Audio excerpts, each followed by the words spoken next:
story, my child, and nothing you say could ever seem too crazy, too weird, or too wild.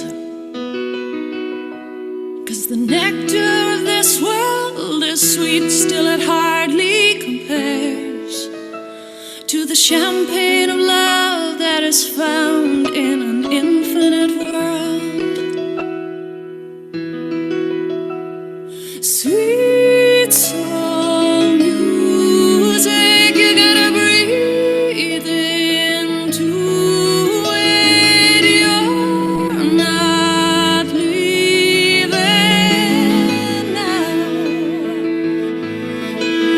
so just stay, and whatever you do, always to yourself be true and shine.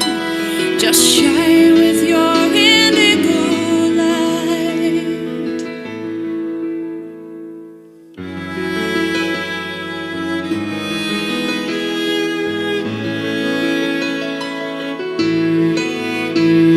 So sing with me, dance with me, paint me a picture, my child.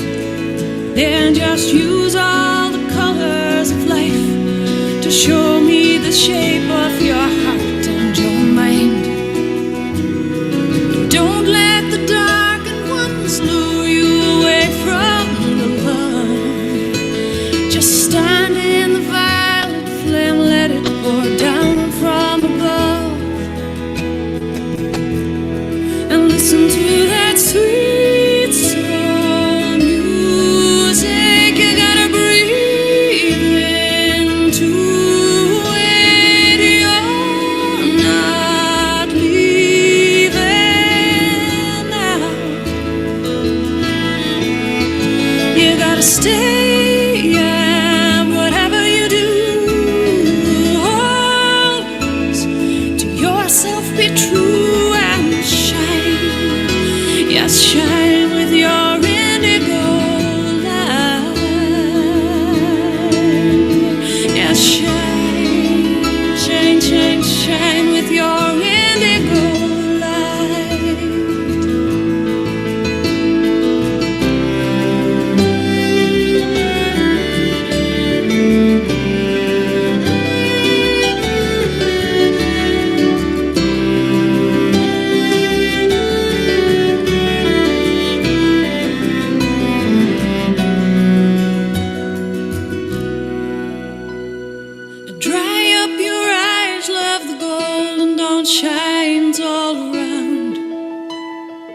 Magenta and gold will soon pour from the well that at last you have found.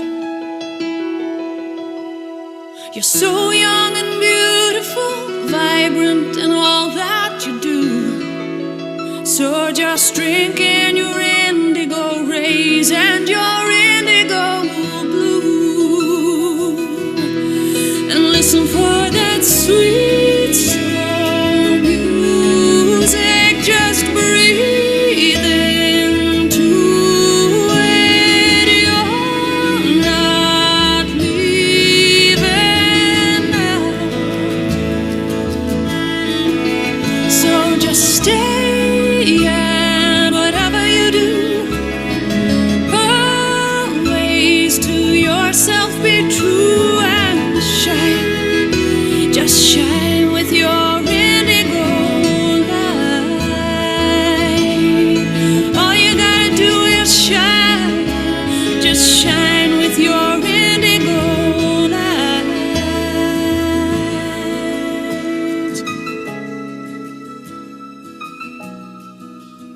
'Cause that's all you got to do. It's all that's asked of you.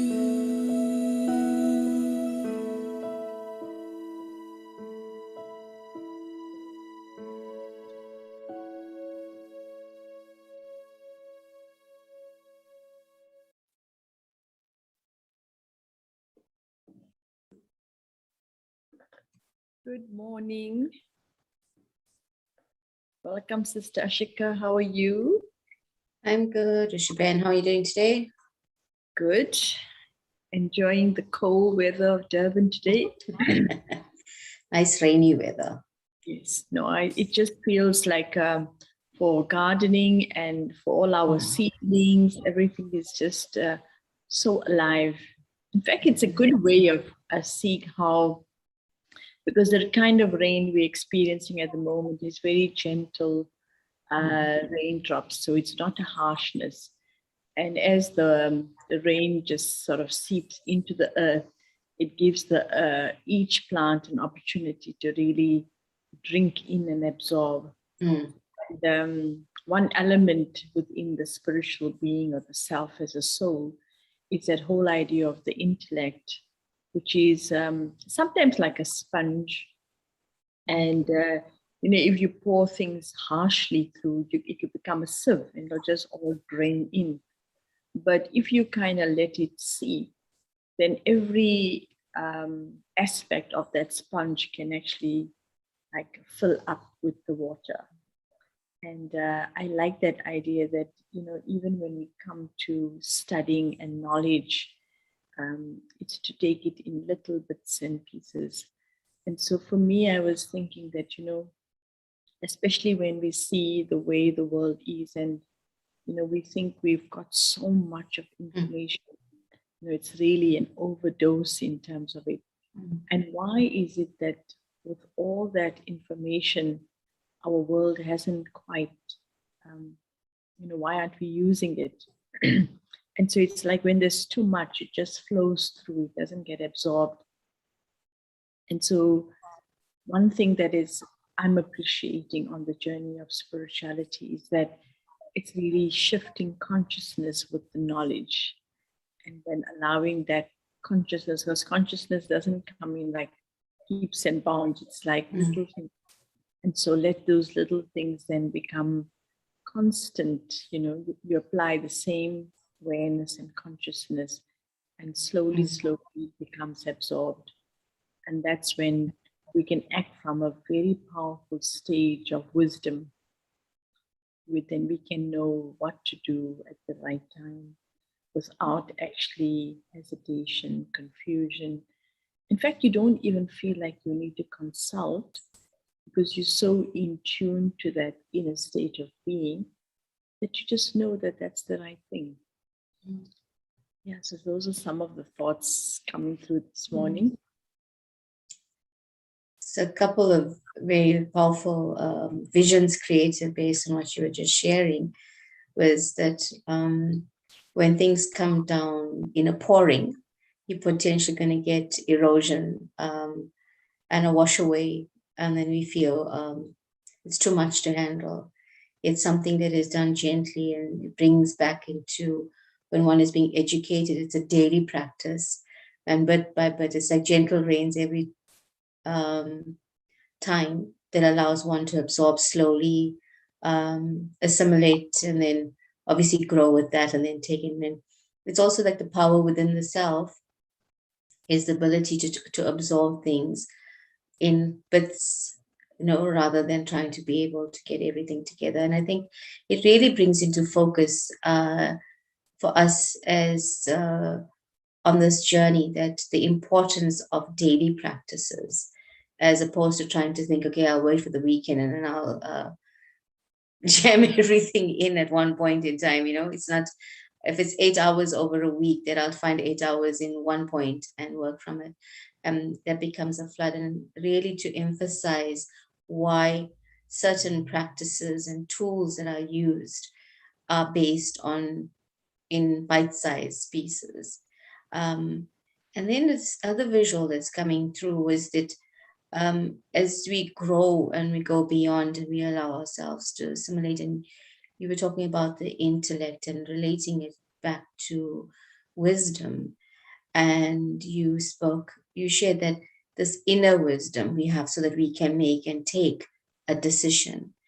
And suddenly this picture of, three wise men and always seeking guidance outside of ourselves, looking for someone else to be the expert, and links back again to when I have knowledge. I can have knowledge that I'm a being and I'm light, that so far that we've journeyed with. I can have knowledge I'm love and I am power, but until I actually use it, does it become wisdom? Because it's in enacting knowledge that brings about wisdom, which means I take a decision to be that. So we were relating from yesterday on the integrity, that when I imbibe this, but I have the integrity to use it, brings wisdom. And if you can explore with us really this practices that allow us to bring to the fore and become the ones that are the embodiments of wisdom. So, one practice within the Brahma Kumaris that I have really appreciated is that every morning we start our day with like knowledge in terms of study. And so every day we learn certain things. And, if somebody was listening to it, just listening to it, they'll say, well, you heard that yesterday and the last week and the week before and 5 years ago. And some of the concepts that we are exploring every day and really using the power of the Supreme as my teacher. So that teacher is coming from a space where there's no comparison of this world at all, because the teacher sees that this is our playground. We play here, we enjoy ourselves, and we can have fun. It's fine. That's really what the playground's all about. But for your well-being as a being, the tutorate is on a completely different level to say, look, you can play, but you can be safe when you play. You can interact, but you can avoid yourself from suffering if you become too attached. So it's like all the kind of tools that the teacher gives you to say the playground is the place where you're going to take what I'm teaching you to actually then enjoy the game. And so it's not like a separate thing. I study and then I go and play, and then it's two things. So I love this whole integration thing, that actually what the Supreme as a teacher is giving me is actually helping me to even enjoy my game better. So like, for example, if in your classroom you learned how to be patient and tolerant, and then you go on the soccer field and you're playing the game, you use those virtues, then actually you're going to be a better player. So you have a skill in playing and kicking the ball, but internally you have the patience and kindness to cooperate with others and stuff like that.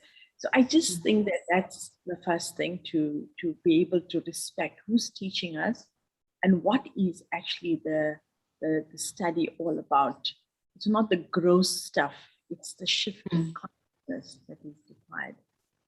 And so the daily practice for me, I find getting that injection of attitudes. Now, there's maybe one could actually take all those 7 qualities of the soul and make them the basis of everything. But each one can be expanded in such a different way. And if we can daily take one drop, it's like homeopathy. You take these small little white pills and you'll be amazed that those little white pills are coming from our daily supplements, our daily food that we eat in any case. But because it's applied in a little dosage in a certain way at a certain hour regularly, the body then knows how to use it. So we study early in the morning. And I want to just urge those who've taken the time to come and meet us at 6 o'clock. I know it's not been a whole lot, but there was a real purpose to do this. One, to catch those who really can't do the 8 because they go to work, but to know that if you want to bring about some change in your life on a spiritual level, you almost have to make an appointment with yourself. So waking up early in the morning and setting time aside for you is like the most compassionate thing you can do for yourself, because you're not caught up with the world and the world's not pulling on your attention. You've found yourself to be important enough to wake up and to sit and be with yourself. So really beautiful. And I would love us by the last session to have a little chit chat, and or even if you want to comment about the idea of just making that time to be early. So I would say the respect for our teacher and understanding on what dimension we're being taught, this practice that I make for waking up early and giving myself that clean time. Also remember what's happening is that when we go to sleep, our subconscious gets reset. So we are actually at a better point to reabsorb stuff. And we also have clarity in making decisions on how I want to utilize my day. So I also will tell you, don't wake up and start planning your day, but use the time to be quiet. So let the inner wisdom surface and use that to guide your day. But going forward, we can always chat about how we can create a morning program and support you in that way. And so that's the second thing. And then the last thing, what is important is that during the day, how I, use the information or the knowledge I have, and I sustain my consciousness. So, we use affirmations, and you can also see our thought cards, the way they've been created just to help us to use a concept for the day and bring it into the day. So I feel it, and notice it's always I am. And the reality is, until I own it, it's never going to work for me. So those are little practices. But if we can just spend a little time and just talk about the intellect itself. Because the intellect for me is really like a processor, a filter. So in the day, whatever happens, I can't control other people. I can't stop circumstances. If somebody had an accident and they can't arrive, I have to cancel. There's nothing I can do to change those circumstances. Pushpain, just check your sound. You're fading at some points. Okay, is that better? Maybe I need better. to just... So much better. So what happens is that in the course of the day, there are many things that could happen that could actually change my program completely. Now, the intellect is something that is where I can actually use to decide how to deal with those changes. So, for example, if the foundation of my being is that I'm not this body, but I'm a soul, I will not die, I'm eternal, I'm immortal, I'm imperishable. And if that's the understanding that I'm holding for myself, what happens that during the day when something happens, and our events in the day are very much affected by or is affecting our bodily material dimension. Even a simple thing like you wanted to have a meal and someone came in the way, and you couldn't physically eat at that time. And so there are many little things that can happen that can create chaos for us. So we know that those are there. But if the intellect has an understanding and it's building its foundation, like something didn't work out, and at that point you have a choice. Either your expectations are not met, so you get angry and annoyed. But if you tell yourself that at this point you're already wasting time because what didn't happen, what's supposed to happen didn't happen, but let me not waste my energy of peace in the situation. So accept that, yes, my time is wasted, but let me preserve my peace and then give myself patience. So it's like this inner talk that happens because I'm training the intellect to look at another level of value system, not only the measures that the world creates for ourselves. So physically, I know the loss of time, but internally, I'm respecting the energy that actually I dissipate. So then I'm not having a lose-lose situation. And then when I'm feeling calm and relaxed, even in loss of time, I'm in a better position to make up time, which is very important. I have the courage to make another plan and sort things out. So it just means that I can manage my world better when I'm coming from a more stable, I'm discerning, I'm creating clarity in the bigger picture. And that helps me then to change and remedy the situation. So I would say that the intellect is something we can groom. We can, by the way we remember things, the way we understand things, the way we create attitudes. So what we studying every day in terms of imbibing within ourselves as bits of information that becomes our understanding, knowledge that becomes our clarity or knowing, all of those things we have an opportunity to input, and that transforms. Now, when we want to bring change into the world, or even in our home, when we say, okay, look, it's spring now, we're going to clean up and we're going to shift all the furniture around and all of it. We can do all the physical changes at all. But the thing that happens is that when I'm trying to operate on the basis of cleaning that physical space, but internally I'm harboring old feelings and old ideas. So for temporary, I'll feel good that I change everything, and then the same thing is restored. That same old lethargy or whatever comes in again. And you ask yourself, but you've been making these changes, changing the feng shui, you're doing all of that. But if internally I'm holding the same old habits, the same old perceptions, the same old attitudes, even in a new environment, I will revert back to the same thing. So the intellect transformation that we need is to really change our attitudes, our mindsets, our perceptions, even our memory. It actually exists in our, a part of it exists in our intellect. And that's actually what we can address. So studying spiritual knowledge is actually the way in which we change the filter of the intellect.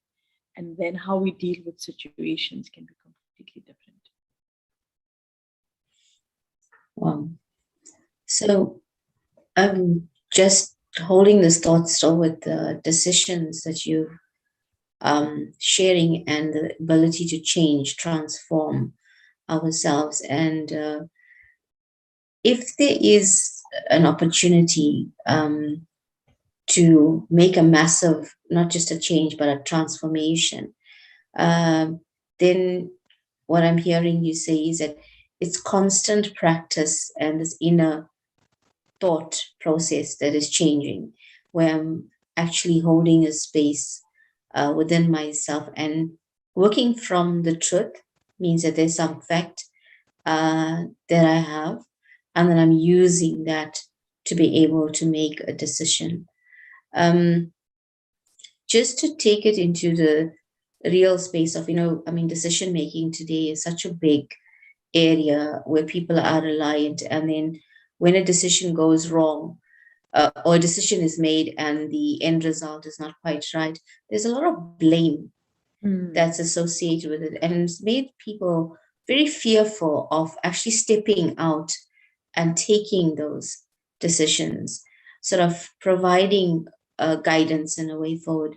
So I'm just seeing how the divine, as the teacher, gives us this knowledge, works with us, asks us to practice, so that we become embodiments of it. So basically that transfer it to become a truth within myself. And then when I use it, this knowledge, it becomes the wisdom. But if I am not practicing, if I'm not using it, I'm not studying, and that's the practice, is I'm not studying it, I'm not able to inculcate it and make it a part of me.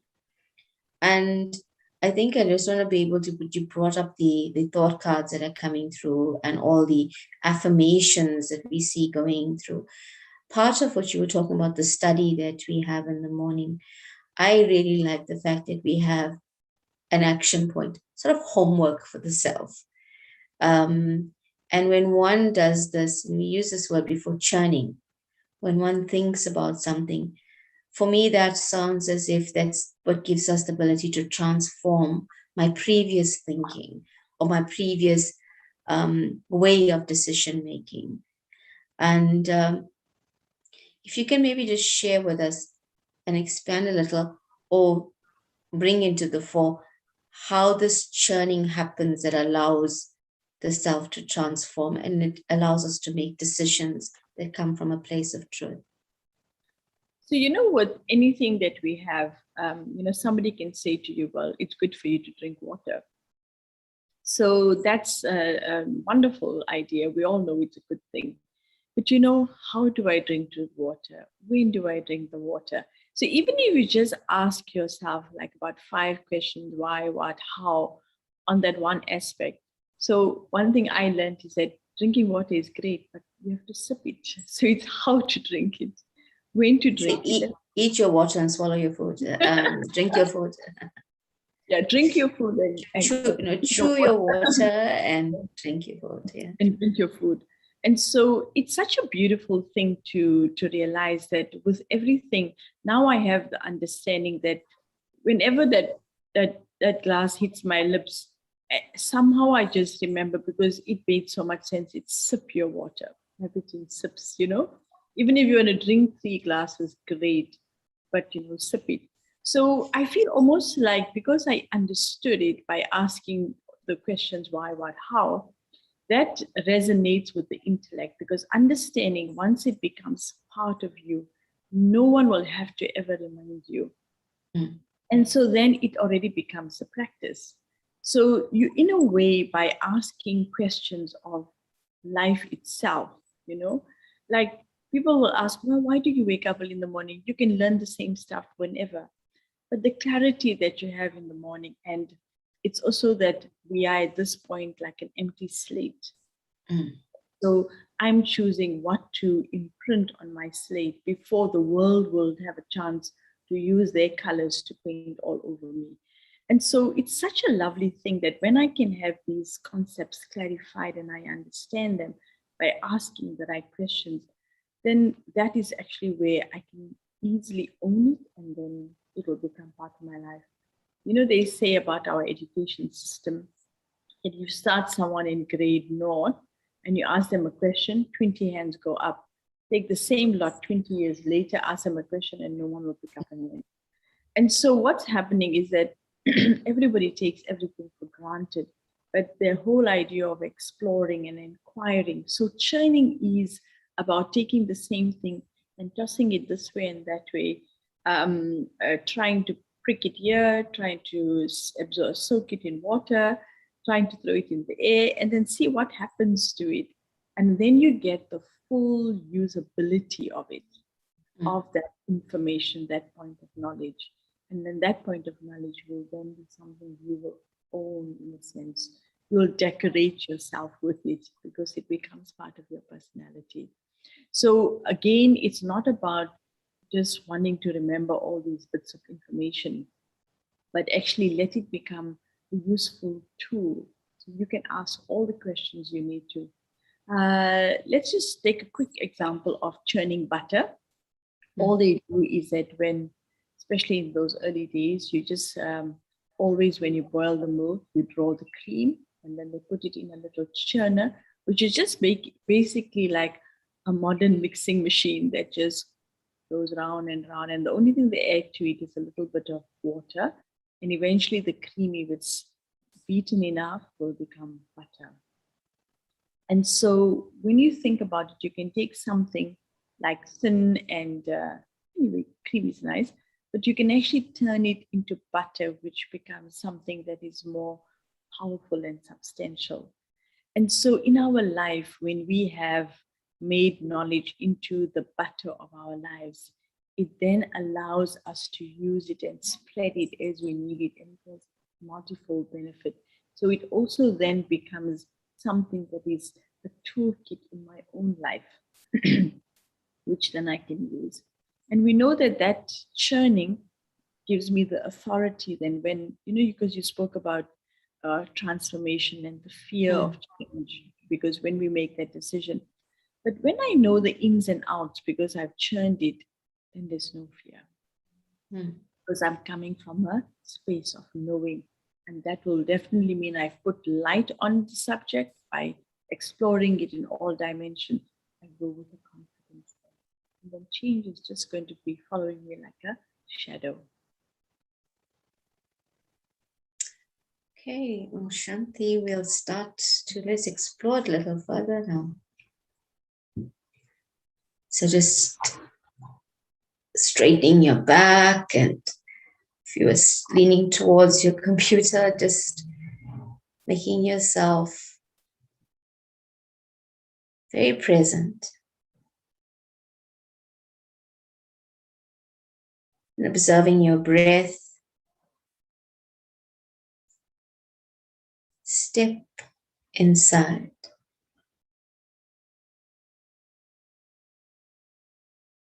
Just a point of light,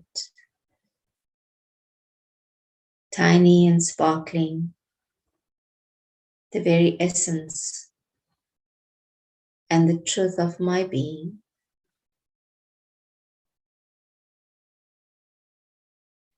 I choose to really study myself,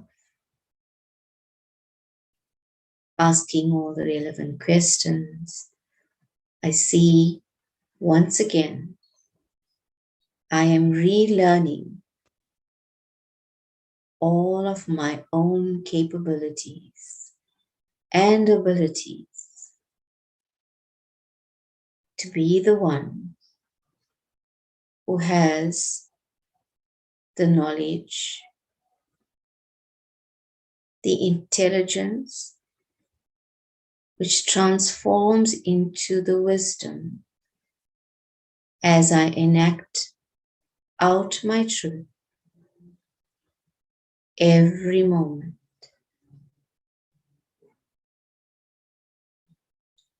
Connecting with the divine as my teacher, I note that I have a time at which I attend my class. I have a time in which I study. I have a time in which I practice. And in each of these, I set my timetable for me. And as I go through this, not with rigidity, but with the flexibility and the flow of knowing that it's bringing back to me a gentleness, a kindness, a loving that goes into me being peaceful, and my intellect is able to absorb and then filter that which is true. I am an embodiment of truth. As I share my wisdom, I see the decisions I make and the decisions I take also bring peace, power, joy, love. Encased in the purity of my thinking, I know I am a being of light on a journey back to me. Om Shanti. Thank you.